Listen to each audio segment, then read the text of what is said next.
E aí, pessoal, tudo bem com vocês? Estão preparados para a nossa aula de hoje? Vocês já observaram que a aula será de campo, né? Professor, e qual é o tema? O tema não podia ser outro. Nós iremos falar sobre agropecuária. Pessoal, quando falamos sobre essa temática, nós voltamos no tempo e analisamos a importância da agropecuária para o desenvolvimento das sociedades sedentárias, né? As sociedades elas começaram a fixar-se residência, em parte, por causa do domínio da atividade agrícola, além também da atividade agropastoril, né? Então, as atividades ligadas a esse campo, né, possibilitaram que houvesse a aglomeração de pessoas em uma determinada parte do planeta. E que isso começou a se disseminar para outras partes também. Um outro detalhe muito importante é que até a Revolução Industrial, lá por volta do século XVIII, na Inglaterra, a principal atividade econômica era as atividades agropastoris. Posteriormente àquela revolução, nós temos o quê? Uma nova atividade econômica, que é a indústria, que passa a ter uma importância considerável no modo de produzir, né? E toma meio que o lugar da atividade agropastoril como principal atividade econômica.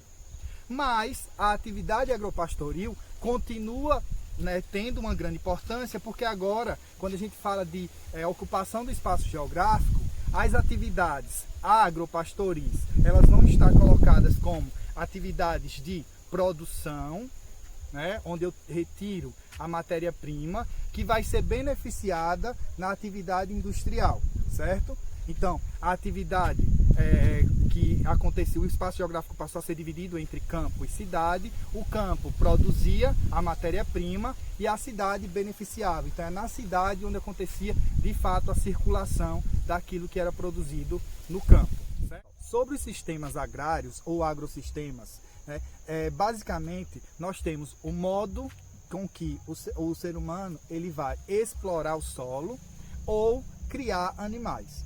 E nós podemos classificar inicialmente ele em dois tipos, que é o intensivo e o extensivo. Como diferenciar os dois?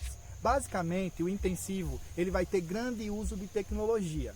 O extensivo, pouco uso de tecnologia. Em relação a esse uso de tecnologia, ele vai se fazer presente a partir de máquinas, de sementes melhoradas, ou seja, de todos os insumos, agrotóxicos, pesticidas, inseticidas, tudo aquilo que vai fazer com que a produção ela seja maximizada, né? Então, normalmente, quando pratica-se atividade intensiva, consegue-se produzir mais por hectare. Diferente do sistema extensivo, que normalmente tem uma produção melhor. Por quê? Porque não se tem sementes melhoradas, não se tem toda uma equipe de agrônomos, de zootecnistas, que vão estar ali trabalhando por trás dessas atividades, que isso é comum na atividade intensiva. Normalmente, utiliza-se uma área maior, quando é a pecuária, né? O gado é criado solto. Na parte da agricultura, ela é muito comum ser praticada na agricultura de subsistência ou nos plantations, né? Essa é extensiva, certo? Utiliza-se mais mão de obra por causa da pouca tecnologia que é utilizada. Então, uma diferença básica entre as duas: uso de tecnologia. Intensiva, maior uso de tecnologia; extensiva, menor uso de tecnologia. Só que nós podemos classificar também como agricultura de subsistência ou agricultura comercial, certo? Então, esses agrossistemas nós podemos também fazer essa classificação. Se é agricultura de subsistência, é aquela agricultura onde o agricultor ele está plantando inicialmente para abastecer a sua família e o excedente ele é vendido, né? E normalmente para o mercado local, certo? Já no caso da agricultura comercial, o foco é produzir para o comércio, né? O nome já nos leva a crer que aquilo que está sendo produzido para ser comercializado. E em países como o Brasil, que tem como foco a exportação, então aquilo que está sendo produzido é principalmente para ser exportado, certo? É claro que uma parte abastece o comércio interno, a outra parte abastece o comércio externo, certo? ok? Pessoal, as propriedades, elas podem também ter uma classificação, certo? A propriedade, ela pode ser privada, ou seja, tem um proprietário. Ela pode ser estatal, quando a propriedade pertence ao governo e os trabalhadores são funcionários do governo, ou podem ser coletivas. No caso das coletivas, ela tanto pode ser privada, quanto pode ser estatal, certo? Aí, no caso, as coletivas, é comum se formarem as cooperativas, né? Um grupo de pessoas que vão estar trabalhando juntos com o objetivo de que o lucro seja dividido entre os membros que participam daquela atividade, certo? Pessoal, outra classificação que nós podemos fazer em relação às atividades agrícolas é em agricultura de jardinagem, itinerante e de plantations, certo? A primeira delas, a agricultura de jardinagem, é muito comum no sudeste asiático.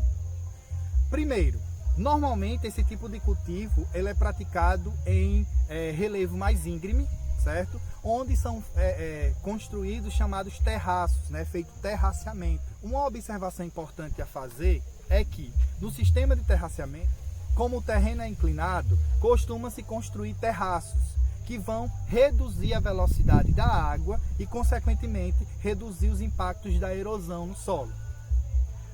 Uma das atividades mais praticadas nesse sistema de terraceamento é o cultivo de arroz, né? A rizicultura, que é muito comum no sul e sudeste asiático.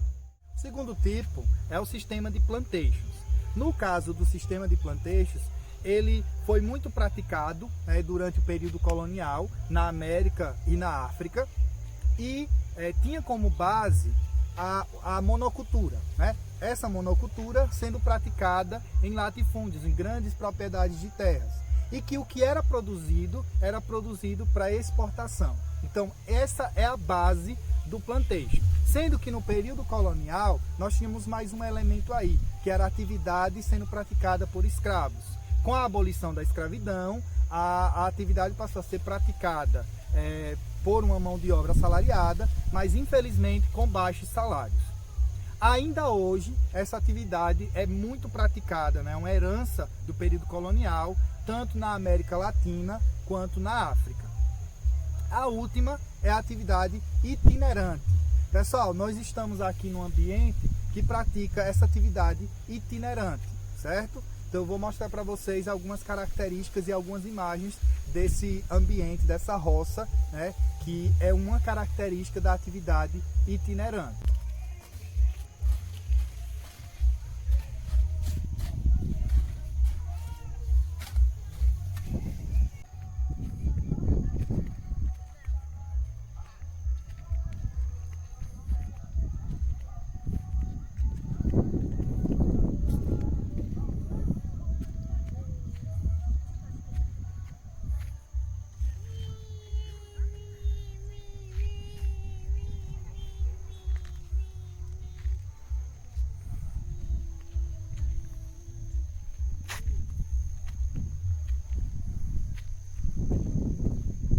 Então, pessoal, o sistema itinerante, ele vai se caracterizar pela existência das roças. Normalmente era comum nesse sistema itinerante de que utilizava-se o solo durante um período e quando esse solo, por não utilizar-se técnicas desenvolvidas e técnicas de conservação, acabava que o solo ia perdendo a fertilidade ao ponto de, em determinado momento, os indígenas, né, que praticavam bastante essa atividade, abandonarem aquela área e começar a cultivar em outras.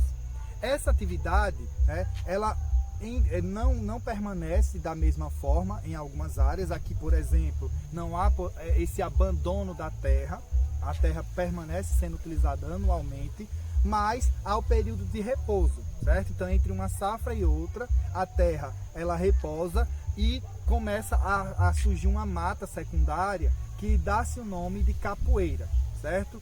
Quando chega o período de chuvas, essa capoeira é removida e é cultivado alguns gêneros tropicais, certo? Como aqui nós observamos o abacaxi, aqui do lado nós temos uma plantação de mandioca, Ali mais à frente era fumo, agora esse período acabou, né, a colheita do fumo, e aí no momento, no local do fumo está a mandioca crescendo, né? Porque nós temos aí uma plantação associada. Plantou-se o fumo e a mandioca. O fumo saiu e a mandioca vai ficar na terra até a próxima safra. Lembrando, quando eu falo a próxima safra, não é ano que vem, certo? Porque a mandioca ela costuma ficar 2 anos na terra até que ela esteja pronta para ser colhida. Lá mais à frente tem plantação de feijão, né? Milho, tem batata, ou seja, aqui a gente está num ambiente que pratica a policultura, que é uma característica da atividade do sistema itinerante, certo? Essa prática de várias atividades, aliás, de vários cultivos, de várias espécies, no mesmo ambiente, numa mesma roça. Outro detalhe do sistema itinerante é o fato de o que está sendo produzido ele ser principalmente para subsistência, e o excedente ele é vendido comércio local ou comércio regional, certo? No normal, o que é produzido nessas áreas não tem como finalidade a exportação, até porque a quantidade que se produz é pequena, né? E por fim a gente chega num tema muito interessante e atual, que é Revolução Verde, certo? E agricultura moderna.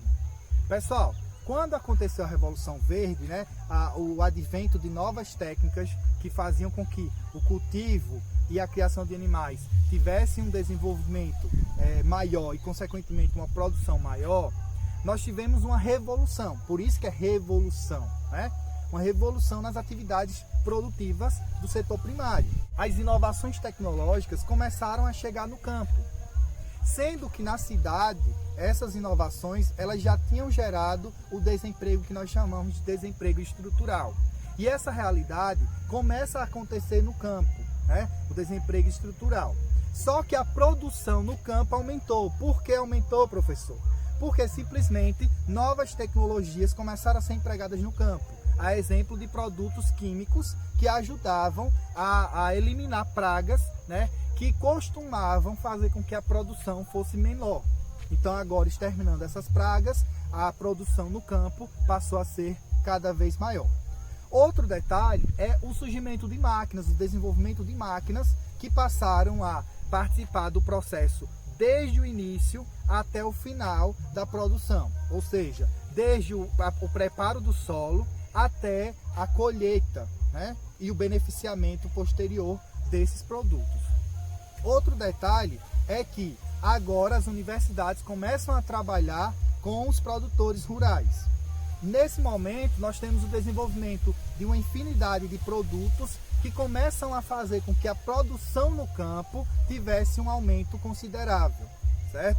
Por isso que nós chamamos esse período de revolução, né? Porque mudou-se o modo de produzir no campo. É claro que esse modo de produzir no campo, ele foi mais evidente em países, e é mais evidente em países desenvolvidos, né? Nós temos a Europa passando por esse processo primeiro, Estados Unidos, Japão, e posteriormente chegando de uma forma gradativa a países menos desenvolvidos. Mas nós sabemos que não são todos os produtores rurais que vão ter acesso a esses benefícios, né? Infelizmente, ainda há uma desigualdade na distribuição desses elementos que são produzidos para beneficiar a atividade agrícola, a atividade agropastoril, tanto agrícola como pecuária.